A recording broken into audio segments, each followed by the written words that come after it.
अखिल गुरो भगवन्नमस्ते शिवाय नमः शिवलिंगाय नमः। तन्मे मनः शिवसंकल्पमस्तु सर्वे भवन्तु सुखिनः। नामापिते च मधुरं मधुरं स्वरूपं कर्मापिते च मधुरं मधुरा स्मृतिश्च। बुद्धिं प्रबोधय प्रभो मधुबोधशक्तिं विद्यां प्रयच्छ परमां परिभावयामि। कोमलं कूजयन् वेणुं श्यामलोऽयं कुमारकः वेदवेद्यं परं ब्रह्म भासतां हृदये मम। कूजन्तं राम रामेति मधुरं मधुराक्षरम् आरुह्य कविता शाखां वन्दे वाल्मीकिकोकिलं। निगमकल्पतरोर्गलितं फलं शुकमुखादमृतद्रवसंयुतं पिबत भागवतं रसमालयं मुहुरहो रसिका भुवि भावुकाः। प्रणादपि सुनीचेन तरोरपि सहिष्णुना अमानिना मानदेन कीर्तनीयः सदा हरिः। नारायणाखिल गुरो भगवन्नमस्ते शिवाय नमः शिवलिंगाय नमः। तन्मे मनः शिवसंकल्पमस्तु सर्वे भवन्तु सुखिनः। श्रीराम जय जय राम।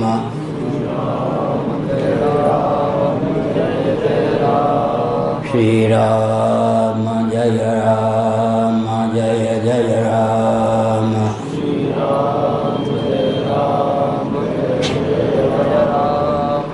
धर्म की अधर्म का प्राणियों में विश्व का गौ माता की गोहत्या भारत सर्वभूत हृदय धर्म सम्राट श्री स्वामी करपात्री जी महाराज की, श्री जगन्नाथ महाप्रभु की, श्री बलभद्र महाप्रभु की, भगवती सुभद्रा देवी की। हर हर महादेव। गोविंद जय जय गोपाल जय जय। गोविंद जय जय गोपाल जय जय। राधा रमण हरि गोविंद जय जय। राधा रमण हरि गोविंद जय जय। श्री कृष्ण गोविंद हरे मुरारे।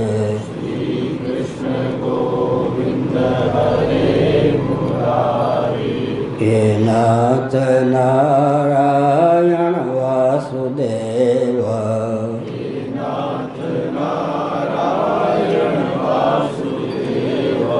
गोविंद जय जय गोपाल जय जय। गोविंद जय जय गोपाल जय जय। राधा रमण हरि गोविंद जय जय।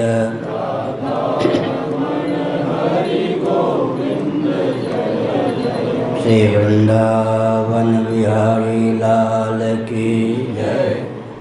नमो माधव्य शंभो शिव शिव शिव शिव शिव शिव नारायण नारायण नारायण।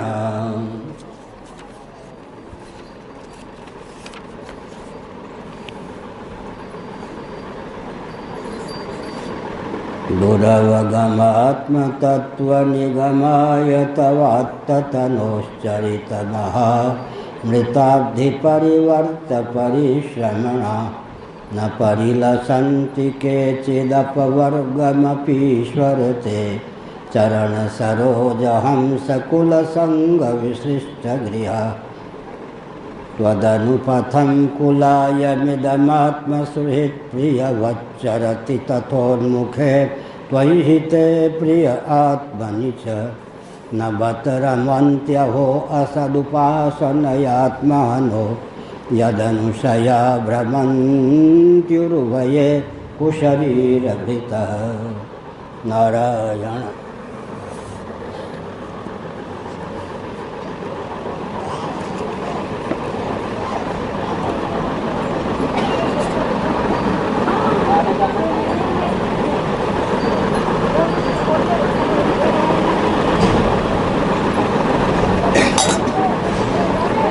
आज श्री चैतन्य महाप्रभु का जन्मदिन होलिकोत्सव है। श्री चैतन्य महाप्रभु ने श्रीधरी टीका को ही प्रमाण माना। श्रीधर स्वामी ने श्रीमद् भागवत पर भाष्य लिखा। वे ऋग्वेदीय पूर्वान्वय गोवर्धन मठ पुरी पीठ के मान्य आचार्य पद को सुशोभित करने वाले महानुभाव रहे हैं। श्रीधरी टीका जो श्रीमद् भागवत पर है, गोवर्धन मठ पुरी पीठ के आचार्य की देन है। इस तथ्य को हृदयंगम करने की आवश्यकता है। और श्री चैतन्य महाप्रभु ने श्री वल्लभाचार्य जी को स्पष्ट कहा था, श्रीधरी टीका के माध्यम से ही श्रीमद् भागवत का बाह्याभ्यंतर रस रहस्य अभिव्यक्त हो सकता है। जो श्रीधरी को नहीं मानता उसे श्रीमद् भागवत का तात्पर्य भी प्राप्त हो सर्वथा असंभव। इस दृष्टि से आज भी गौरीश्वर संप्रदाय के महानुभाव श्रीमद् भागवत पर जो श्रीधर स्वामी की टीका है उसके प्रति आस्थान्वित हैं। यहाँ भगवान के अवतार के प्रयोजन का वर्णन किया गया। वेदांत वेद्य आत्म तत्व दुरावगम है। इसका अर्थ है कि आत्म तत्व शब्द की पकड़ से अतीत है, निर्गुण है, निराकार है।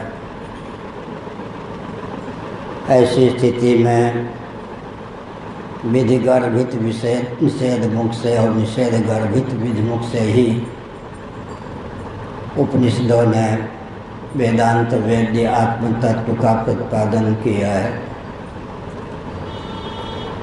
श्रुतियाँ उस आत्म तत्व को दुरावगम कहती हैं। लेकिन हे प्रभु, आप जब श्री रामकृष्ण आदि रूपों में अवतीर्ण होते हैं तो मानो वह दुरावगम आत्म तत्व ही आपके रूप में नृत्य करता है, विविध प्रकार की लीला करता हुआ परिलक्षित होता है। तत्व तो वही है, लेकिन जो रस स्वप्रकाश है, भोग्य नहीं हो सकता। वह स्वप्रकाश अभोग्य रहता हुआ भी भोग्य हो जाता है। अबाध्य होता हुआ जो अपरोक्ष हो वह सत है, अवेद्य होता हुआ जो अपरोक्ष हो वह चित है, अभोग्य होता हुआ जो अपरोक्ष हो वह आनंद है, सर्वाधिष्ठान होता हुआ जो अपरोक्ष हो वह अद्वय है। एक बार गुरु गोविंद और ग्रंथ की कृपा से हमने इस तथ्य को उद्भाषित किया था आनंद वृंदावन में। श्री वामदेव जी महाराज बड़े मुग्ध प्रमुदित हुए थे।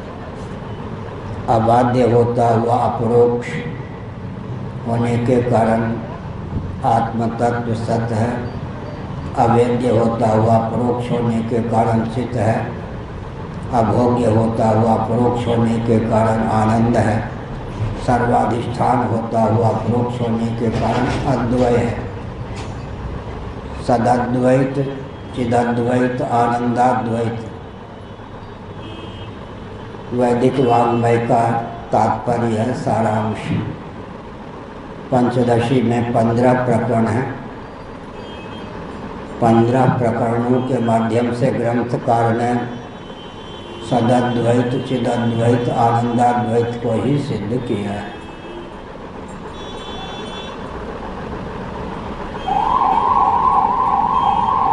विवेक, दीप और आनंद परक प्रकरण है। विवेक, दीप और आनंद, समस्त पंचदशी का अगर सारांश निकाला जाए, सदद्वैत, चिदद्वैत, आनंदाद्वैत, अद्वितीय सच्चिदानंद तत्व का नाम ही ब्रह्म है, परमात्मा है, भगवान है। जब कोई व्यक्ति भगवत भक्त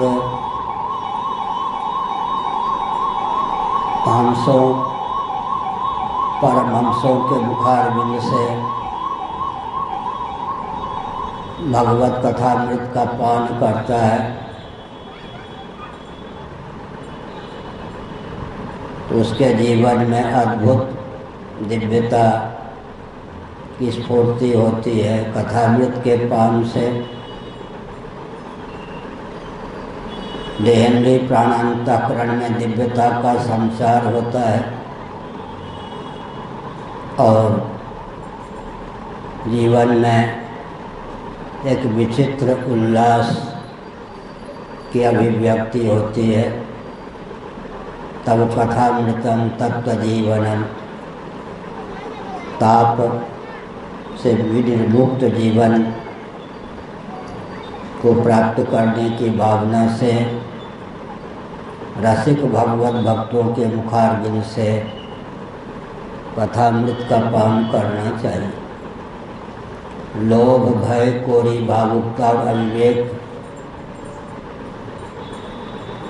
के चपेट से जिनका जीवन मुक्त है, जिनकी वाणी पर लोभ, भय, कोरी, भावुकता, अविवेक का किंचित भी प्रभाव नहीं है, ऐसे रसिक भक्त जिनका चित्त भगवत तत्व में रमा हुआ है, पगा हुआ है, भगवत रूप ही जो हो चुके हैं, उनके मुखारविंद से भगवत कथामृत का पान करने पर लोक में जो आकर्षण है, बहिर्मुखता का आधान करने की क्षमता है, उससे वे पार हो जाते हैं। यद्यपि यह जीवन नश्वर है, प्रामाणिक रीति से विचार करने पर दृश्य होने के कारण अचित जड़ है, भोग्य होने के कारण आनंद भी नहीं है, लेकिन काला कलुटा लोहा भी दाहक प्रकाशक अग्नि के संपर्क में आ जाने पर जैसे दाहक प्रकाशक हो जाता है, वैसे ही जो व्यक्ति अपने जीवन का देहेंद्रिय प्राणांतकरण सहित स्वयं का उपयोग और विनियोग भगवत कथामृत के आस्वादन में करते हैं, भगवत तत्व के परिमार्गण में ही जिनके जीवन का उपयोग और विनियोग होता है, भगवत तत्व की अनुभूति के कारण जिनका जीवन बाह्य विषयों के आसक्ति से विनिर्मुक्त होता है, वे आनंद मात्र भगवत तत्व में अपने चित्त को रमाए रखने के कारण स्वयं आनंद स्वरूप होते हैं। सबके हितैषी, हितज्ञ, हित करने में तत्पर और समर्थ होते हैं। सबका हितैषी हो, हितज्ञ हो, हित करने में तत्पर और समर्थ हो, यह तो भगवान का ही लक्षण है, लेकिन भगवत भक्तों में भगवत कथामृत के पान से इस प्रकार की दिव्यता अभिव्यक्त होती है कि भगवत भक्त सबके हितैषी, हितज्ञ, हित करने में तत्पर और समर्थ हो जाते हैं। प्रामाणिक रीति से तो स्वरूप को लेकर विभेद नहीं है। जीव, जगत और जगदीश्वर तीनों का मौलिक स्वरूप सच्चिदानंद तत्व ही वेदांत प्रस्थान के अनुसार सिद्ध है। अद्वेष्टा सर्वभूता नाम श्रीमद् भगवद गीता के 12वें अध्याय में जो सिद्ध भक्तों के लक्षण हैं, 14वें अध्याय में गुणातीत के लक्षण हैं, दूसरे अध्याय में स्थितप्रज्ञ के लक्षण हैं, और ब्रह्मभूत प्रसन्नात्मा न शोचति न कांक्षति 18वें अध्याय में भी जो सिद्ध भक्तों के, तत्वज्ञों के लक्षण हैं, उनका अनुशीलन करने पर यह तथ्य सिद्ध होता है। श्री कृष्णादि तो निरावरण ब्रह्म कहे जाते हैं, उनके जीवन में जो अद्भुत स्वभाव की स्फूर्ति है, सिद्ध भक्तों के जीवन में भी उसी अद्भुत स्वभाव की स्फूर्ति होती है। अद्वेष्टा सर्वभूता नाम मैत्र करुण एव च, ये सब किसके स्वभाव हो सकते हैं? जो सर्व रूपों में भगवत तत्व को ही अभिव्यक्त समझता है, उसी के जीवन में किसी के प्रति राग या द्वेष हो यह संभव नहीं है। भगवत तत्व से अधिष्ठित होने के कारण, भगवत तत्व की ही विविध रूपों में अभिव्यक्ति होने के कारण, भगवत तत्व ही जीवन और जगत का उदय स्थान, निलय स्थान, विलय स्थान होने के कारण सबकी भगवत रूपता ही सिद्ध है। विभिन्नता का मूल जीवों के शुभाशुभ कर्म को मानना चाहिए। शुभाशुभ कर्म को द्वार बनाकर भगवान सृष्टि की संरचना करते हैं, आकाशादि भूतों की और स्थावर जंगम प्राणियों की रचना करते हैं। लेकिन भगवान को यह सोचना होता है, यद्यपि मैं पंचभूतों का, स्थावर जंगम प्राणियों का निमित्त और उपादान कारण दोनों ही सिद्ध हूँ, तथापि जीवों के शुभाशुभ कर्म को द्वार बनाकर ही मैं जगत के रूप में, जीवों के रूप में अभिव्यक्त होता हूँ। मानो भगवान को संतोष नहीं होता, मैं ही निमित्त और मैं ही उपादान, लेकिन बीच में जीवों के शुभाशुभ कर्म को द्वार बनाना पड़ता है। एक बंगाली बाबा थे, श्याम बगीचा में रहते थे। कैलाश की परंपरा के सन्यासी शिष्य थे। श्री हरि बुआ जी के संपर्क में आकर कट्टर भक्त हो गए थे और पूज्य बुआ जी महाराज के यहाँ विचित्र गाथा थी। पूज्यपाद स्वामी अखंडानंद सरस्वती जी महाभाग भी उनके यहाँ विवेक और वैराग्य पर बिल्कुल नहीं बोल सकते थे, मानो प्रतिबंधित थे। ये सब हमने देखा। हरिवाजी का प्रभाव उनके भक्तों पर इतना पड़ा था, विवेक और वैराग्य नहीं, केवल भगवान की कथा सुनाइए, भगवद रस। एक बहुत विचित्र बात है, तो हमको कई बार संघर्ष करना पड़ा।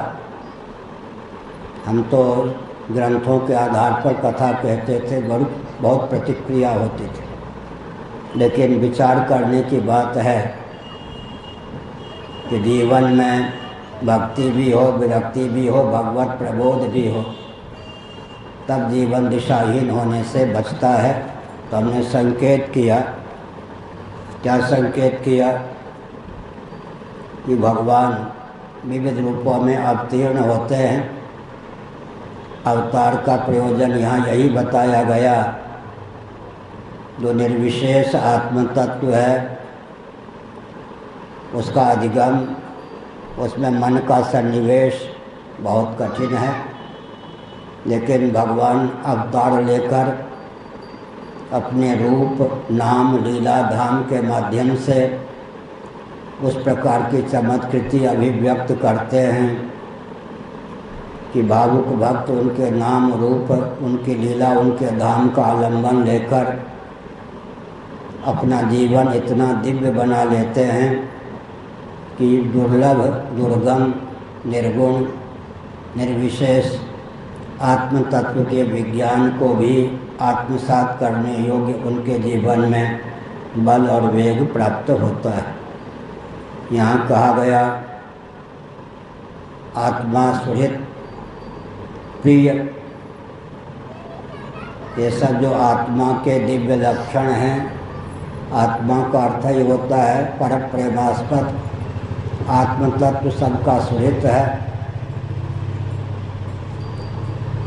लेकिन जो अपने जीवन का उपयोग और विनियोग तदर्थ करते हैं, तदर्थे खिल चेष्टितम, भगवत तत्व की अभिव्यक्ति प्राप्ति के लिए ही जो देहेंद्रीय प्राणांतकरण सहित अपना उपयोग और विनियोग करते हैं,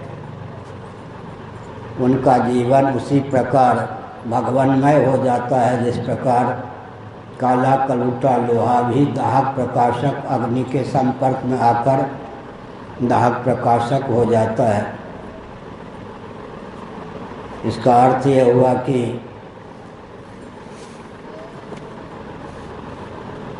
यद्यपि भगवान लीलावतार ग्रहण करते हैं, उनके नाम, उनके रूप, उनकी लीला, उनके धाम का सेवन करने पर भवबंधन की निवृत्ति होती है, आनंद की अभिव्यक्ति भी सुनिश्चित है। लेकिन नगत रमंत्य हो असदुपासन आत्महनो यदनुशया भ्रमण तीव्र भये कुशरीर भीतर, जो भाग्यहीन हैं, भगवत कथामृत का सेवन नहीं करते, अनात्म वस्तुओं में रचे पचे रहते हैं, विषयों की दासता पालकर इंद्रियाराम रहते हैं, वे भगवान की उपासना से विमुख होने के कारण मानो आत्महत्यारे बन जाते हैं। मानव जीवन प्राप्त करके भी जन्म और मृत्यु की जो अनादि अजस्र परंपरा है उसी को प्रशस्त करते हैं। यहाँ पर खेद की बात प्रकट की गई, या खेद की बात है, बहुत कष्ट की बात है कि मानव जीवन प्राप्त करके भी वासनाओं के उच्छेद में जो अपने जीवन का उपयोग और विनियोग नहीं करते, भगवत तत्व के अनुसंधान में जो अपने जीवन का उपयोग विनियोग नहीं करते, वे पुनः कीट पतंगादि शरीरों को प्राप्त होते हैं, वृक्षादि शरीरों को प्राप्त होते हैं, जन्म और मृत्यु की अजस्र परंपरा का उच्छेद नहीं कर पाते। अतः गीता में कहा गया, यहैव तैर्जिता सर्गो ये साम साम्य स्थितम मनः निर्दोषम समम ब्रह्म तस्मात् ब्रह्मणि ते स्थिताः। प्रामाणिक रीति से निरीक्षण परीक्षण करने पर सकल अनात्म प्रपंच क्या है, विषम और सदोष। यहाँ वैज्ञानिक भी क्या करेंगे, विषम और सदोष ही अनात्म प्रपंच को सिद्ध करेंगे। परीक्ष लोकान कर्मचितान, सृष्टि में जितने पदार्थ हैं सब विषम हैं और सदोष हैं। निर्दोष और सम तो केवल भगवत तत्व है, आत्म तत्व है, परमात्म तत्व है, जो भी कहें। आइए मान भावो विराजिए, जगह खाली है।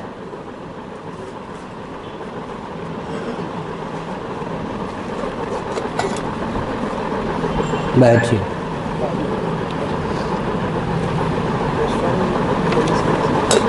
भाई पानी रखना।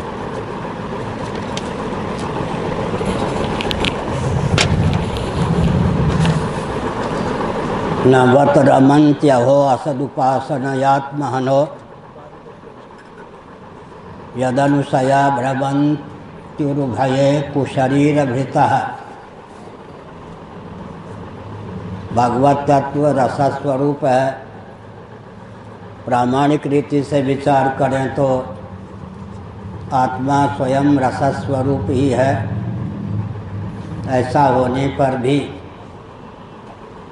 भगवत तत्व का अभिव्यंजक मानव शरीर प्राप्त होने पर भी जो इंद्रियाराम हैं, अनात्म वस्तुओं में ही जिनकी चित्तवृत्ति रची पची रहती है, वे इस मानव शरीर को प्राप्त करके भी जन्म और मृत्यु की अनादि अजस्र परंपरा का उच्छेद न करके जन्म और मृत्यु की अजस्र परंपरा के पोषक आत्महत्यारे ही सिद्ध होते हैं।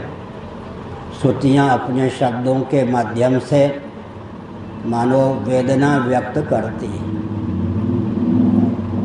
त्वदनुपथं कुलायमिदमात्मसुहृत् प्रियवच्चरति तथोन्मुखे त्वहिते प्रिय आत्मनि च न बत रमन्त्यहो असदुपासनयात्महनो यदनुसया भ्रमन्त्युरुभये कुशरीरभृतः। कई बार हमने भावों को व्यक्त किया होगा। अभिव्यंग की अभिव्यक्ति अभिव्यंजक के अधीन होती है। अभिव्यंजक के तारतम्य से अभिव्यंग की अभिव्यक्ति में तारतम्य होता है। विद्युत की अभिव्यक्ति बल्ब और बादल के अधीन होती है। बल्ब और बादल के तारतम्य से विद्युत की अभिव्यक्ति में तारतम्य होता है। हमारा जो यह स्थूल शरीर है, सूक्ष्म शरीर लिंग शरीर का अभिव्यंजक संस्थान है। सूक्ष्म शरीर कारण शरीर का अभिव्यंजक संस्थान है। कारण शरीर जीव का अभिव्यंजक संस्थान है। जीव जगदीश्वर का अभिव्यंजक संस्थान है और जगदीश्वर लक्ष्यार्थभूत सच्चिदानंद स्वरूप ब्रह्म तत्व का अभिव्यंजक संस्थान है। यह जो मनुष्य शरीर हमको प्राप्त है, इसमें दिव्यता यह है कि इसके बाह्य भाग में पंच ज्ञानेंद्रियों को, पंच कर्मेंद्रियों को व्यक्त करने के संस्थान सन्निहित हैं। अभ्यंतर भाग में अंतःकरण और प्राणों को अभिव्यक्त करने के संस्थान सन्निहित हैं। समग्र लिंग शरीर या सूक्ष्म शरीर जो कि ज्ञानेंद्रिय, कर्मेंद्रिय, अंतःकरण और प्राणों का संवेद स्वरूप है, उसकी अभिव्यक्ति स्थूल शरीर के माध्यम से होती है। और सूक्ष्म शरीर जिसको लिंग शरीर कहते हैं, वह भी आत्म तत्व का अभिव्यंजक संस्थान है। जानाति इच्छति करोति एक नियम है। विज्ञानमय कोश के द्वारा ज्ञान की अभिव्यक्ति होती है। मनोमय कोश के द्वारा इच्छा की अभिव्यक्ति होती है। प्राणमय कोश के द्वारा कर्म की अभिव्यक्ति होती है। जानाति इच्छति करोति। सूक्ष्म शरीर का 3 विभाग है। ज्ञान की प्रधानता से विज्ञानमय कोश, इच्छा की प्रधानता से मनोमय कोश, कर्म की प्रधानता से प्राणमय कोश। परास्य शक्तिर्विविधैव श्रूयते स्वाभाविकी ज्ञानवलक क्रिया च। श्वेताश्वतर उपनिषद। स्वाभाविकी ज्ञानवलक क्रिया च।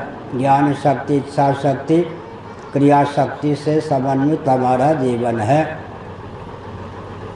साधिष्ठान साभास बुद्धि का नाम विज्ञान है। विवक्षावसात पंच ज्ञानेंद्रियों का सन्निवेश भी बुद्धि में कर लेते हैं।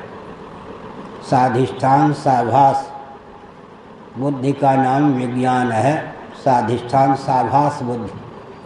फिर मनोमय कोश, मन की प्रधानता से है, ज्ञानेंद्रियों का उसमें सन्निवेश कर दिया जाता है। इच्छा शक्ति प्रधान है। प्राणमय कोश प्राण की प्रधानता से है, पंच कर्मेंद्रियों का उसमें सन्निवेश हो जाता है। क्रिया शक्ति प्रधान। तो हमारे आपके जीवन में ज्ञान शक्ति, इच्छा शक्ति, क्रिया शक्ति तीनों सन्निहित है। इसलिए सूक्ष्म शरीर का अद्भुत महत्व है। जिस सूक्ष्म शरीर का अद्भुत महत्व है उसकी अभिव्यक्ति स्थूल शरीर के द्वारा होती है। आत्मा सच्चिदानंद स्वरूप है। सत की प्रधानता से अन्नमय, प्राणमय, मनोमय कोश का चित्रण किया गया है। चित्त की प्रधानता से विज्ञानमय कोश, आनंद की प्रधानता से फलात्मक, बीजात्मक, आनंदमय कोश का निरूपण किया गया है। यह शब्द मेरा दिया हुआ है, फलात्मक, बीजात्मक। जब प्रिय, मोद और प्रमोद के रूप में आनंद उल्लसित हो जागर और स्वप्न दशा में, तब उसको फलात्मक आनंदमय कोश कहते हैं। गाढ़ी नींद सुषुप्ति में बीजात्मक आनंदमय कोश रहता है। गाढ़ी नींद में दुख का भाव ही नहीं, आनंद का सद्भाव भी है।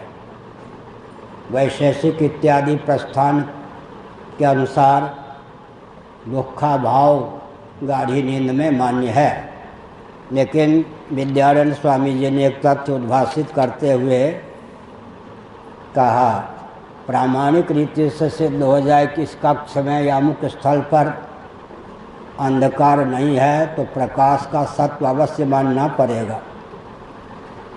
कदाचित प्रकाश का अस्तित्व ही न होता, सत्व ही न होता तो अंधकार का निवारण कैसे होता। अंधकार का न होना डंके की चोट से प्रकाश का होना सिद्ध करता है। जब यह सार्वभौम तथ्य है कि गाढ़ी नींद में दुख की पहुंच नहीं है, दैहिक, दैविक, भौतिक त्रिविध तापों में या त्रिविध ताप में किसी भी ताप की पहुंच गाढ़ी नींद में नहीं है, तो मानना होगा कि आनंद अवश्य है। मांडूक्य उपनिषद के अनुसार एक अद्भुत तथ्य उद्भासित होता है कि हम गाढ़ी नींद में आनंद भुक होते हैं।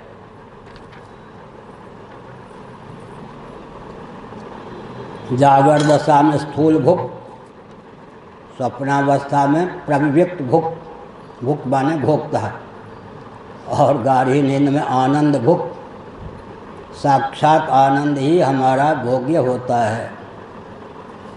इसलिए विद्यारण्य स्वामी जी ने भौतिकवाद पर पानी फेरते हुए एक अद्भुत तथ्य उद्भासित किया। यदि विषय जन्य आनंद ही सर्वोत्कृष्ट होता, विषय जन्य आनंद ही व्यक्ति को कृतार्थ करने में, निहाल करने में पर्याप्त होता, तो जिसके जीवन में विषय जन्य प्रिय ही नहीं, मोद ही नहीं, अपितु प्रमोद उच्छलित है, वह प्रमोद को भुलाकर गाढ़ी नींद का पक्षधर क्यों होता है। हम वैज्ञानिक धरातल पर जब बोलते हैं तो कहते हैं कम्युनिज्म में क्या दमखम है कि वो विश्व पर शासन कर सके, विश्व की आस्था का केंद्र बन सके। जो कम्युनिस्ट होते हैं कम्युनिज्म के पक्षधर होते हैं, जिनके मत को, सिद्धांत को, जिनके तंत्र को, जिनकी मान्यता को गाढ़ी नींद का वेग ही टिकने न दे, उनमें विश्व पर शासन करने की कहाँ क्षमता है। उनका तंत्र, उनका वाद, उनका मत, उनका सिद्धांत अपनाने से किसी का लाभ कैसे हो सकता है। उदाहरण, चेतना विशिष्ट शरीर को ही भौतिकवादी और भौतिकता की धारा में बहने वाले कम्युनिज्म के पक्षधर आत्मा मानते हैं, लेकिन गाढ़ी नींद का वेग जब प्राप्त होता है तो चेतना विशिष्ट शरीर को भुलाकर सोने की व्यवस्था होती है, भावना भी उदित होती है। कालक्रम से जिसका वियोग हो जाए और जिसके वियोग की प्रतीक्षा हो, जिसका वियोग अभिलषित हो, वह आत्मा हो ये संभव ही नहीं है। कालक्रम से जिसका वियोग हो जाए, जिसके वियोग की भावना का उद्रेक हो, स्थूल शरीर भले ही बना रहे, लेकिन गाढ़ी नींद की जब आवश्यकता होती है, गाढ़ी नींद का जब वेग प्राप्त होता है, इसको भी भुलाकर सोना चाहते हैं। सुषुप्ति में अभानात्मक वियोग गाढ़ी नींद का होता है। अभानात्मक वियोग भी हमने शब्द की रचना करके गढ़ दिया। अभानात्मक वियोग शास्त्र सम्मत शब्द है। अभानात्मक वियोग के पक्षधर तो हम होते ही हैं। गाढ़ी नींद का वेग ही हमारे जीवन में जितना त्याग का बल और वेग भर देता है, कदाचित उसका अनुसंधान करके उसकी अनुस्मृति का समादर करें तो हम सिद्धों के सिद्ध हो जाएं। बाह्य वैभव सगे संबंधियों की तो बात कौन कहे, स्थूल शरीर को भी भुलाकर सोने की भावना का उदय होता है या नहीं। कर्मेंद्रियों को, ज्ञानेंद्रियों को, अंतःकरण को, यहाँ तक कि प्राण बहुत प्यारा होता है, प्राण पवन को भी भुलाकर सोने की भावना होती है। यहाँ तक कि आनंद के रसिक जितने लंपट हैं विषयी, उनको प्रिय ही नहीं, मोद ही नहीं, प्रमोद भी सुलभ हो, वे उस प्रमोद को भी, विषयजन्य प्रचुर आनंद को भी भुलाकर सोवे नहीं तो पागल हो जाएं। कैमुतिका न्याय से तैत्तरीय उपनिषद के अनुसार मैं एक तथ्य उद्भाषित करता हूँ। मर्त्य लोक में कदाचित किसी ऐसे चक्रवर्ती नरेंद्र की कल्पना कीजिए, आजकल कल्पना ही कर सकते हैं, सप्तद्वीपा मेदिनी का एक छत्र सम्राट हो, हृष्ट पुष्ट संयत सुंदर युवावस्थापन्न हो, मर्त्य लोक का निष्कंटक वैभव भोग्य के रूप में प्राप्त हो, भोग भोगने की क्षमता भी जिसके जीवन में पर्याप्त हो, उसे जो आनंद प्राप्त होता है या हो सकता है, उसका नाम मानुषानंद है। मानुषानंद की अपेक्षा प्रतिक्षण व्यवहार दशा में 1000 परार्ध गुण अधिक आनंद ब्रह्मा जी को प्राप्त होता है। एक लिखने पर 17 शून्य, एक के बाद 1 0 0 0 0, एक लिखने के बाद दाईं ओर शून्य बढ़ाते चलें 17, तब जो संख्या होती है उसका संस्कृत में नाम है परार्ध। 20 शून्य लिखने पर जो संख्या होती है उसका नाम है सहस्र परार्ध। मर्त्य लोक में संभावित सर्वाधिक आनंद की अपेक्षा 1000 परार्ध गुण अधिक आनंद प्रतिक्षण ब्रह्मा जी को व्यवहार दशा में प्राप्त होता है। बुरा न मानो, होली है, बुरा मानने की बात भी नहीं है, अच्छा ही मानो होली है। आज जो ब्रह्मा जी के पद पर प्रतिष्ठित हैं कौन थे जी? बृहदारण्यक उपनिषद। आज जो ब्रह्मा जी के पद पर प्रतिष्ठित हैं कौन थे? कभी मर्त्य लोक में, बृहद भारत में, मांत्रिक कर्मों में अधिकृत मनुष्य थे, हमारी आपकी तरह। अश्वमेध याग का सर्वाधिक महत्व क्यों है? उस याग का महत्व अधिक होता है जिसका देवता जितना उत्कृष्ट होता है। अश्वमेध याग का सर्वाधिक महत्व क्यों है? उसका देवता प्रजापति, प्रजापति देवताओं में सर्वोत्कृष्ट हैं ब्रह्मा। अश्वमेध याग के देवता ब्रह्मा हैं।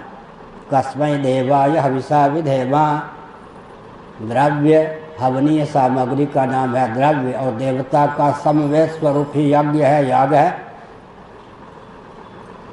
मर्त्य लोक में हमारी आपकी तरह कोई मनुष्य थे पहले। आज जो ब्रह्मा जी हैं उन्होंने अश्वमेध याग, जिसके देवता स्वयं प्रजापति हिरण्यगर्भ, उनको लक्ष्य बनाकर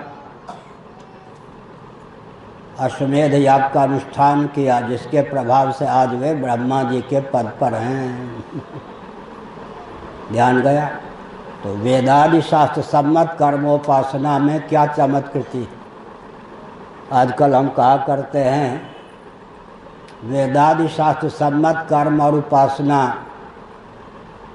को मत मानिए, भौतिक विधा से विकास को परिभाषित और क्रियान्वित कीजिए, नरक और नारकीय प्राणियों का समुदाय ही विश्व होगा। फिर से कहूँ कि जितने भौतिकवादी हैं भौतिक विधा से विकास को परिभाषित और क्रियान्वित करें, परिणाम क्या होगा। मन कल्पित विधा से विकास को परिभाषित और क्रियान्वित करने पर नरक और नारकीय प्राणियों का समुदाय ही विश्व हो सकता है। चतुर्दश भुवनात्मक ब्रह्मांड में जहाँ कोई चमत्कृति है, वेदादि शास्त्र सम्मत कर्म और उपासना के कारण है जी। अर्थशास्त्र पर भी आजकल हम बहुत बोल रहे हैं, क्योंकि पूरा समाज अर्थ की ओर लट्टू है, उसी के पीछे भग रहा है। 99% अर्थ का स्रोत तो पता ही नहीं है भौतिकवादियों को, हो भी नहीं सकता। वेदादि शास्त्र सम्मत कर्म उपासना को न माने तो 99% अर्थ के स्रोत का विज्ञान ही नहीं हो सकता। भौतिक विधा से तो केवल 1% अर्थ के स्रोत का ज्ञान होता है। श्री सूक्तम के अनुसार पृथ्वी अर्थ है, जल अर्थ है, तेज अर्थ है, वायु अर्थ है, आकाश अर्थ है। परम अर्थ परमात्मा की जो भी अभिव्यक्ति है उसका नाम अर्थ है। अंग्रेजी वाले पृथ्वी को अर्थ ही बोलते हैं, कि हमारी नकल है, अनुकृति है। संस्कृत की दृष्टि से श्री सूक्तम की अनुकृति है, नकल है। पृथ्वी अर्थ है, जल अर्थ है, तेज अर्थ है, वायु अर्थ है, आकाश अर्थ है। परम अर्थ परमात्मा की जो भी अभिव्यक्ति है सब अर्थ ही अर्थ है। 99% अर्थ का स्रोत विलुप्त है भूमंडल पर, क्योंकि वेदादि शास्त्र सम्मत कर्म और उपासना को अपनाए बिना 99% अर्थ के स्रोत का ज्ञान ही नहीं हो सकता है। ऊपर चलें। भुवस्व महाजन तप सत्यम, इन लोकों की संरचना, इन लोकों में उत्तरोत्तर जो विभूति, वैभव, धन, समृद्धि की अधिकता है, प्रचुरता है, किसका परिणाम है जी। वेदादि शास्त्र सम्मत कर्मकांड उपासना कांड का परिणाम है या नहीं। आजकल लोग कह सकते हैं रॉकेट, कंप्यूटर, एटम, मोबाइल के युग में वेदादि शास्त्रों को क्यों माने। नास्तिकता का तांडव नृत्य है या नहीं। उनके हजारों क्यों, हम लोगों के एक क्यों के आगे सब दब सकते हैं। यूँ माने, अगर वेदादि शास्त्रों को नहीं मानेंगे तो चेतना विशिष्ट शरीर ही आत्मा है। यहीं तक आपकी प्रज्ञा शक्ति, प्राण शक्ति सीमित रहेगी। देह के नाश से जीवात्मा का नाश नहीं होता, देह के भेद से जीवात्मा में भेद की प्राप्ति नहीं होती। एक ही दृष्टांत के बल पर नास्तिक शिरोमणि को भी आस्तिक बनाया जा सकता है। कल्पना कीजिए 75 वर्षों की आयु जो पूर्ण कर चुके हैं, 1 वर्ष की सीमा में कदाचित 10 स्वप्न ही उन्होंने देखा हो, तो 75 वर्ष की सीमा में, 75 वर्षों की सीमा में 750 स्वप्न के शरीर उनके नष्ट हो गए या नहीं। लेकिन वो अपना नाश तो नहीं मानते, सिद्ध हो गया ना। देह के भेद से जीवात्मा में भेद की प्राप्ति नहीं होती, देह के नाश से जीवात्मा में भेद प्राप्त नहीं होता। इसका अर्थ क्या हुआ। इसका अर्थ क्या हुआ। देह के भेद से जीवात्मा में भेद की प्राप्ति नहीं होती, देह के नाश से जीवात्मा का नाश नहीं होता।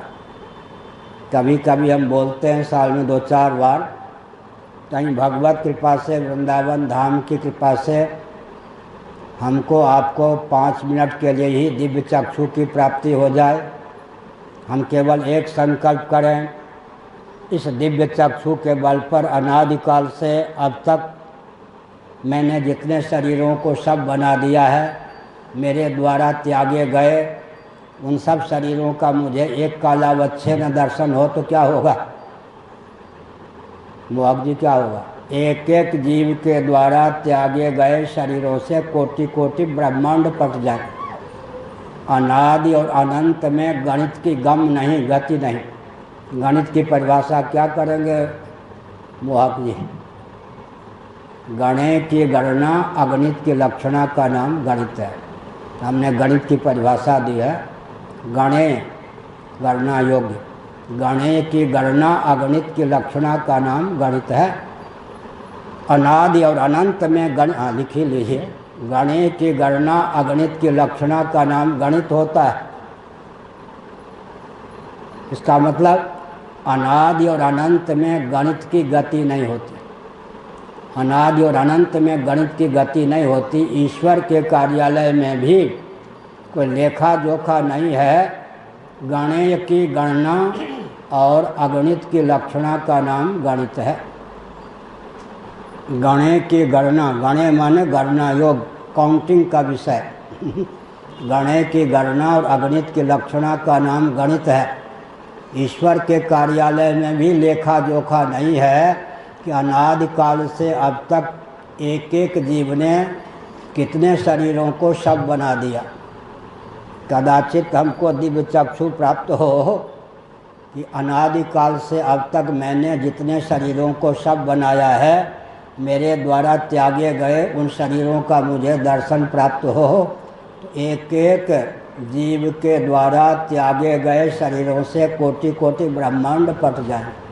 यह क्रम कब तक चलेगा? यह क्रम यही वितर्जिता सर्गो ये शाम साम्य स्थितम मनः निर्दोषम समम ब्रह्म तस्माद ब्रह्मण ते स्थिता।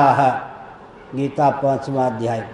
यही वितर्जिता सर्गः, उनके द्वारा इस जीवन काल में भी पुनर्भव पर विजयश्री प्राप्त कर ली गई। जिनका मन सकल सदोष और विषम अनात्मक प्रपंच से कर्षित होकर उपरत होकर सम और निर्दोष ब्रह्म तत्व में सन्निहित हो गया। अर्थापत्ति प्रमाण का आलम्बन लेकर भगवान श्री कृष्ण ने दो शब्दों के द्वार से ही समग्र अनात्मक प्रपंच का वर्णन कर दिया। क्या? सदोष और विषम जो होगा उसी का नाम अनात्मा। निर्दोष असम केवल ब्रह्म ही है और कोई नहीं। निर्दोषम समम ब्रह्म। ऐसे पति को का वरु जो जन्मे और मर जाए, वर वरु गोपाल को मेरे चूड़ियों में रह जाए। इसका मतलब वर्णीय है, कवनीय है, भजनीय है, रमणीय है तो एकमात्र वेदांत वेद्य भगवत तत्व ही जो निर्दोष और सम है, सम और निर्दोष है। विषम के मूल में विषम नहीं हो सकता, सदोष के मूल में सदोष नहीं हो सकता। इसका मतलब मूल तत्व तो निर्दोष और सम ही हो सकता है। सकल सदोष विषम अनात्मक प्रपंच से मन को कर्षित कर निर्दोष असम भगवत तत्व में जिन्होंने सन्निहित कर दिया, उन्होंने इस जीवन में ही संभावित पुनर्भव पर विजयश्री प्राप्त कर ली। भगवत पाद शिवावतार शंकराचार्य महाभाग ने मणिरत्नमाला, जिसका दूसरा नाम है प्रश्नोत्तरी, उसमें कई प्रश्नों को प्रस्थापित किया, लेकिन दो प्रश्न अत्यंत महत्वपूर्ण। अनंत कोटि ब्रह्मांड में असंख्य प्राणी प्रतिक्षण जन्म लेते हैं। प्रामाणिक रीति से निरीक्षण परीक्षण करने पर किसका जन्म लेना सार्थक है? यस्य पुनर्न जन्म। जो पुनर्भव की योग्यता को जलाने की भावना से जन्म लेता है, या जिसने पुनर्जन्म की योग्यता को जलाने की भावना से जन्म लिया है, जीवन काल में जनान पुनर्भव की योग्यता को जलाने में समर्थ है, प्रामाणिक रीति से विचार करने पर उसी का जन्म लेना सार्थक है। बुरा न मानो होली है। मरना किनका सार्थक है? यस्य पुनर्न मृत्यु। पुनर्न मृत्यु इनका यह अंतिम संभावित मृत्यु अंतिम मृत्यु है। संभावित मृत्यु अंतिम मृत्यु है। जन्म और मृत्यु की अनादि अजस्र परंपरा का आत्यंतिक उच्छेद मानव जीवन का लक्ष्य है। जन्म और मृत्यु की अनादि अजस्र परंपरा का आत्यंतिक उच्छेद मानव जीवन का लक्ष्य है। तो यहाँ श्रुतियों ने बताया यह शरीर कुलाय, क्या मतलब? षड्धातु, षट कौशिक या स्थूल शरीर है। यह शरीर अपने आप में अन्नमय कोश, इस कोश के भी 6 कोश, मुद्गल उपनिषद, वाचस्पति मिश्र भांति, कार्की टीका, इन सब के अनुसार 60 कौशिक स्थूल शरीर। अन्नमय कोश के भी 6 कोश हैं। अन्नमय कोश के अंतर्गत 6 कोश हैं, इसलिए वाचस्पति मिश्र जी ने 60 कौशिक, और हमारे यहाँ उपनिषद है उसमें भी 60 कौशिक कहा गया। मुद्गल उपनिषद आदि का अनुशीलन करें।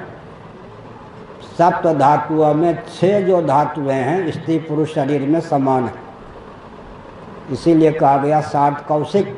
हमारा आपका यह स्थूल शरीर अन्नमय कोश होने पर भी 60 कौशिक है। 60 कौशिक और सूक्ष्म शरीर प्राणमय कोश, मनोमय कोश, विज्ञानमय कोश का सम्मिलित स्वरूप है। कोश माने हमने आनंद वृंदावन में कहा था, कोश की परिभाषा क्या होगी? अमर कोश, वो भी कोश है। कोशागार, वो भी कोश है। कोश की निबंधक होता हुआ जो अभिव्यंजक हो, पहले कहेंगे अभिव्यंजक होता हुआ जो निबंधक हो उसका नाम कोश। तत्र सत्वम निर्मलत्वात् प्रकाशकमनामयम् सुख संगेन बधनाति ज्ञान संगेन चानघ। सत्वगुण माने मलिन सत्वगुण का यहाँ पर वर्णन है। निर्मलत्वात् प्रकाशकम अनामयम्, तथापि सुख संगेन बधनाति ज्ञान संगेन, अभिव्यंजक होता हुआ आच्छादक हो, उसका नाम कोश। अन्नमय प्राणमय मनोमय कोश आत्मा की सत्ता के अभिव्यंजक होते हुए क्या है? आच्छादक।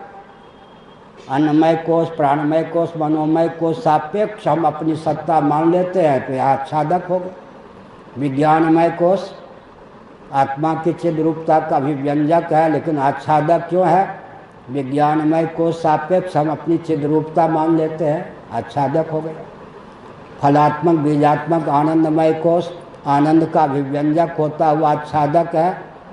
अभिव्यंजक भी है, लेकिन हम अपना आनंद आनंदमय कोश सापेक्ष मानते हैं। जब हम स्वयं को सच्चित आनंद मान लेते हैं और पंच कोशों को अभिव्यंजक संस्थान मानते हैं, तब ये पंच कोश अभिव्यंजक ही रह जाते हैं, आच्छादकता का अपनोदन हो जाता, तब जीवन मुक्त हो गए। बद्ध किसको कहते हैं? जिसके जीवन में ये पंच कोश अभिव्यंजक होते हुए आच्छादक हो, निबंधक हो, वो बद्ध है। जिसके जीवन में ये पंच कोश अभिव्यंजक तो रह जाए, आच्छादकता इनकी विगलित हो जाए, वो मुक्त हो गए। तो अब तक के प्रवचन का सार क्या हुआ? श्रुति ने कहा देहेंद्रीय प्राणांतःकरण से युक्त जीवन पा करके भी, मानव जीवन प्राप्त करके भी अगर किसी ने स्वयं को इंद्रियाराम विषय लंपट ही बना दिया तो मानो पुनर्भव का पक्षधर होने के कारण उसने अपना विनाश कर लिया। हम चाहें तो यह शरीर ज्ञानायतन भी है, भोगायतन भी है, कर्मायतन भी है। इस शरीर एक विचित्र बात है, अगर मानव शरीर, मानव जीवन, हमारा आपका जीवन केवल प्रारब्ध के फलस्वरूप ही हमें प्राप्त होता, सर्वथा प्रारब्धाधीन ही होता, तो लौकिक वैदिक विधि निषेध की प्राप्ति हम मनुष्यों को नहीं होती। सेक्युलर शासन तंत्र में भी विधि निषेध की प्राप्ति पशु पक्षी पर नहीं है, मनुष्यों पर है।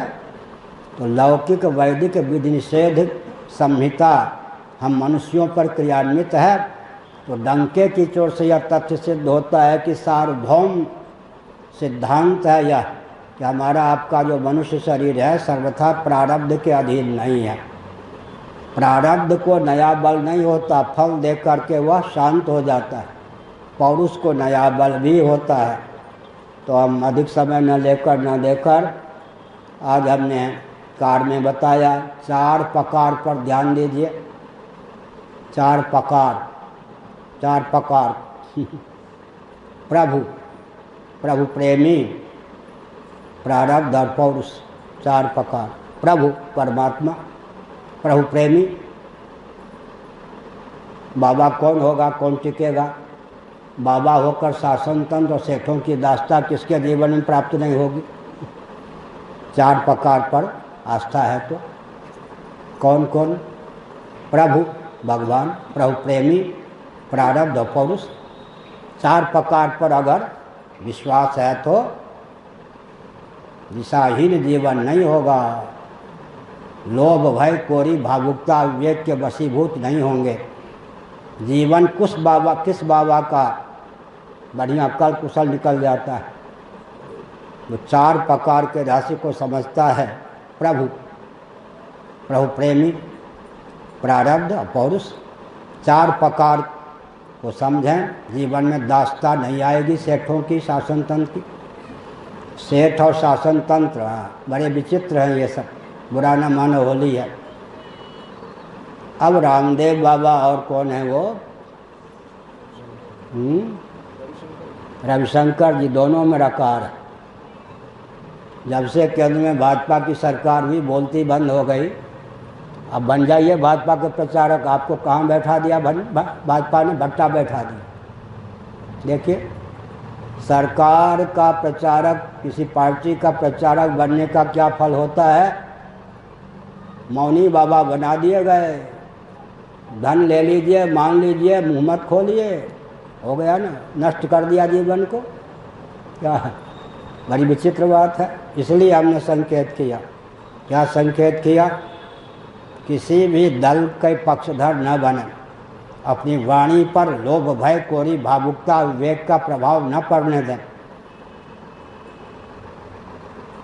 उस कथावाचक के मुखारबिंद से विनिश्चित कथा का श्रवण सप्तर्षि भी करते हैं, पितर भी करते हैं, देवता भी करते हैं। जिसकी वाणी पर, जिसके एक भी शब्द पर लोभ भय कोरी भावुकता अविवेक का प्रभाव न हो। तुलसीदास जी महाभारत कथा कहते थे तो रोज हनुमान जी वृद्ध ब्राह्मण का रूप धारण करके सुनने आते थे या नहीं? महाभारत की बात कहता हूँ, प्रवचन को विराम देता हूँ। अब सूर्यास्त हो रहा है।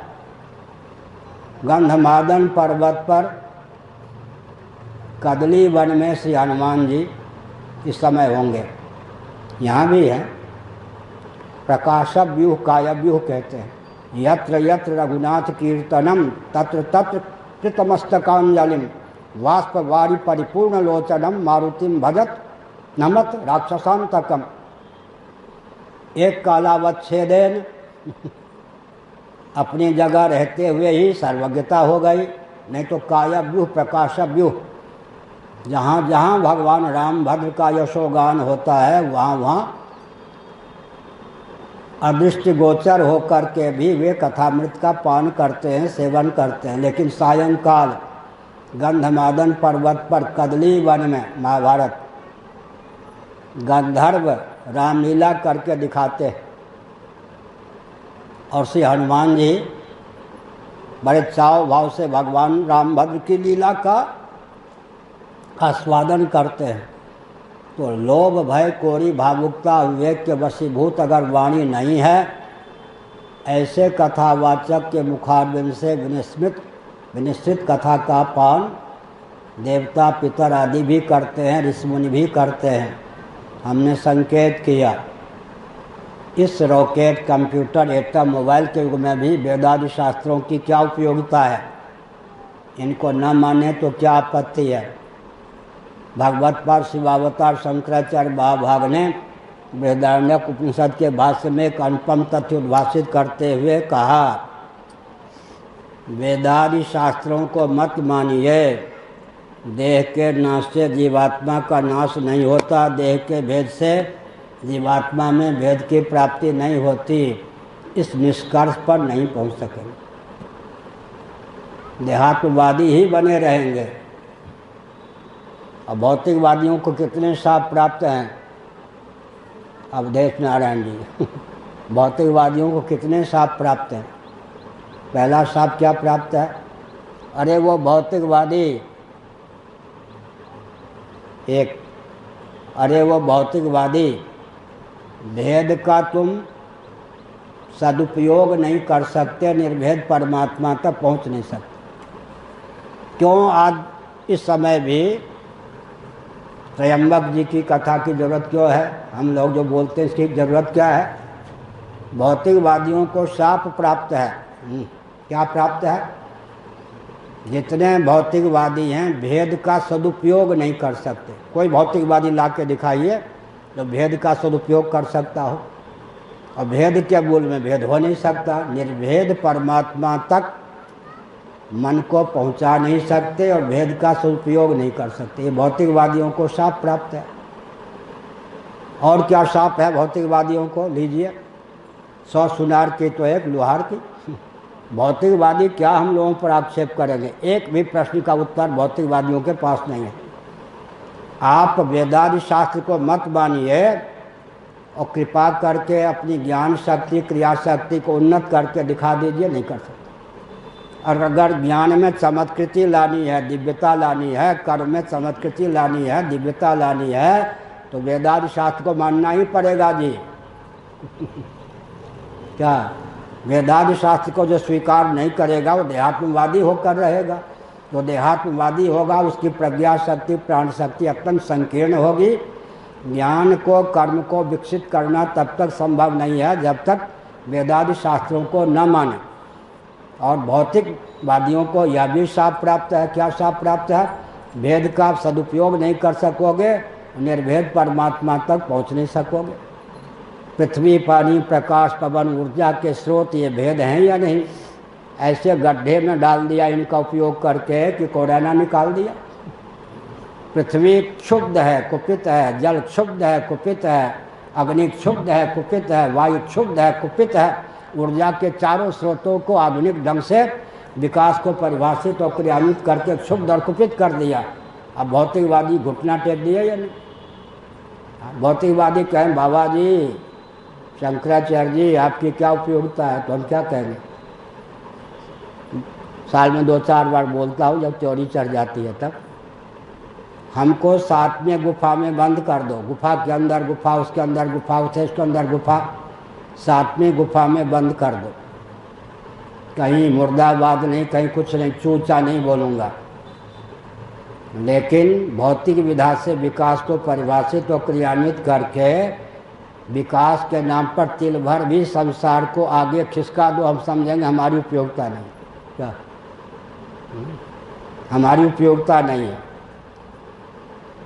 ध्यान गया कहाँ से बोल रहा हूँ? उपनिषद आख्यायिका है, इतिहास नहीं। सबों ने कहा बुरा न मानो होली है। ये जो प्राण है ना शरीर में, इसकी कुछ उपयोगिता समझ में नहीं आती। खाता पीता तो है, इसकी क्या उपयोगिता है? एक एक इंद्रिय ने कहा हमारी यह उपयोगिता, नेत्र के बिना सब अंधे। कान ने कहा कान के बिना मेरे बिना सब बहरे। संवाद चला। मन ने कहा अमनस्क मेरे बिना। मन बुद्धि चित्त अहंकार ने, कर्मेंद्रियों ने, ज्ञानेंद्रियों ने अपने अपने महत्व को ख्यापित किया। आपस में बैठकर नहीं रहा गया। प्राणदेव बुरा न मानिए होली है। हमारी उपयोगिता तो यह है, आपकी क्या उपयोगिता है? बड़े जो होते हैं वो सहिष्णु होते हैं। पुलिसकर्मी जो छोटा होगा तो डंडा लेकर और गाली से ही बोलेगा। यूँ पुलिस इंस्पेक्टर होगा और एसपी होगा, डीजी होगा, फिर रक्षा मंत्री, सेनाध्यक्ष होगा, रक्षा मंत्री होगा। बड़े तो बड़े होते हैं। बात बात में चोरी चढ़ जाए, डंडा चल जाए तो हीनता का परिचय है या नहीं? प्राण कुपित नहीं हुए। उन्होंने कहा ठीक है, 1-1 साल के लिए आप इस शरीर को छोड़ के चले जाइए, आपको अपनी उपयोगिता का ज्ञान हो जाएगा। हम भी समझते ही हैं और समझ लेंगे। आँख चली गई, जैसे अंधे काम करते हैं ऐसे। मन चला गया, अमनस्क जैसे काम करते हैं। अंत में सबने कहा हमें अपनी उपयोगिता का ज्ञान हो गया। आंशिक उपयोगिता स्थूलाय शरीर के संपादन में है। तो प्राण ने कहा हमारी उपयोगिता देखना चाहते हैं, हम चले, संभालो घर को। हम चले, संभालो घर को। मोदी जी, शंकराचार्य, हम लोग चले, अब आप राष्ट्र को संभालिए। नहीं संभाल सकते। सबने कहा अरे आपके बिना तो हम शरीर में रह ही नहीं सकते। हमारा क्या, हमारी शरीर में विद्यमानता का रस आप ही हैं, उपयोगिता का रस आप ही हैं।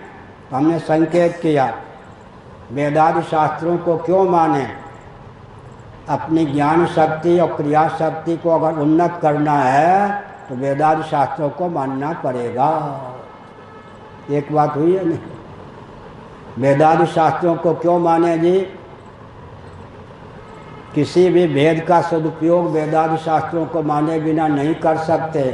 तो निर्भेद तक मन को पहुंचा नहीं सकते। जो करना था कर लिया, पाना था पा लिया, जानना था जान लिया। इस तथ्य का अधिगम वेदादि शास्त्र के बिना हो ही नहीं सकता है। और एक विचित्र बात है, उत्पत्ति स्थिति समृद्धि निग्रह अनुग्रह, ये जो पंचकृत्य हैं, वेदादि शास्त्रों के बिना इनका ज्ञान हो ही नहीं सकता। इनका ज्ञान नहीं होगा, पशुतुल्य भी जीवन नहीं रह जाएगा। सकल ज्ञान विज्ञान का स्रोत क्या है जी। वैज्ञानिक क्या आविष्कार करेंगे। उत्पत्ति स्थिति समृद्धि माने संहार निग्रह अनुग्रह पंचकृत्य है ना, शीतोपनिषद। उत्पत्ति की प्रधानता पृथ्वी में, स्थिति की प्रधानता जल में, समृद्धि या संहार की प्रधानता अग्नि में, निग्रह या तिरोधान की प्रधानता वायु में, अनुग्रह की प्रधानता आकाश में। पंचकृत्य के निर्वाहक भगवान है या नहीं। सृष्टि का विज्ञान, उत्पत्ति स्थिति समृद्धि निग्रह अनुग्रह। तो वेदादि शास्त्रों को माने बिना तो एक क्षण भी जीवन चल नहीं सकता, टिक नहीं सकता। कहीं भी कोई अगर सुसंगति है तो वेदादि शास्त्रों के कारण। 2 मिनट कह के मैं भाव को विराम देता हूँ। मनुस्मृति को लोग गाली देते थे, अब 2 महीने से 4 महीने से गाली देना छोड़ दिए। क्यों छोड़ दिए। पूरा विश्व कहीं से कोई मनुस्मृति के ऊपर टीका टिप्पणी अब आती नहीं है। क्यों नहीं आती है। हमने एक प्रश्न उठाया, क्या उठाया। शिवाजी के शासन की प्रशंसा कर लो, चंद्रगुप्त मौर्य के शासन की प्रशंसा कर लो, विक्रमादित्य के शासन की प्रशंसा कर लो, युधिष्ठिर जी के शासन की प्रशंसा कर लो, रामभद्र जी के शासन की प्रशंसा कर लो, रघु दिलीप नहुस इत्यादि के शासन की प्रशंसा कर लो। शासन और शासक की प्रशंसा करते हैं। जिनके शासन और जिन जिन शासकों की प्रशंसा करते हैं, किस संविधान को क्रियान्वित करने के कारण, वो तो बोलो तुलसी प्रेमलाल पंजाब के लोग आ गए, तुलसी प्रेमलाल वो तो बोलो किस संविधान को क्रियान्वित के करने कारण। मनुस्मृति। अंग्रेजों के शासन काल में भी प्रशंसा के पात्र अंग्रेज जितने अंशों में बने, उसका कारण मनुस्मृति का क्रियान्वयन हो गया ना। तो शासक की आप प्रशंसा करते हैं, शासन की प्रशंसा करते हैं, जिस संविधान को क्रियान्वित करने के कारण वे प्रशंसा के पात्र हैं, उसका नाम लेने में नानी मरती है क्या। होली है, मनुस्मृति है या नहीं। इसका मतलब पूरा विश्व मनुस्मृति को मानेगा। तो हमने संकेत किया सज्जनों, इस भौतिकता के तांडव नृत्य में भी विश्व को स्वस्थ दिशा देने की क्षमता वेदादि शास्त्रों में ही सन्निहित है। और अगर वेदादि शास्त्र की उपयोगिता समझनी हो तो देह के भेद से जीवात्मा में भेद नहीं होता, देह के नाश से जीवात्मा का नाश नहीं होता। इस सिद्धांत को निकाल लीजिए, न कर्म कांड, न उपासना कांड, न ज्ञान कांड, विकास का कोई प्रश्न ही नहीं रहेगा। इसलिए इस भयंकर कलिकाल में भी, रॉकेट, कंप्यूटर, एटम, मोबाइल के युग में भी। और दूसरी बात है, उत्पत्ति स्थिति संहार निग्रह अनुग्रह का ज्ञान हम वापस लेते हैं। अगर आप वेदादि शास्त्र को मानते हैं तो सृष्टि का विज्ञान तो यही है ना, उत्पत्ति स्थिति संहार निग्रह अनुग्रह। एक क्षण भी जीवित रहकर दिखा दीजिए, एक आविष्कार करके दिखा दीजिए। तो आज के प्रवचन का सार निकला, यद्यपि यह जीवन नश्वर है लेकिन स्थूल सूक्ष्म कारण शरीर का, अन्नमय प्राणमय मनोमय विज्ञानमय आनंदमय कोश का अगर हम तदर्थ भगवदर्थ उपयोग करें तो जीवन सार्थक हो सकता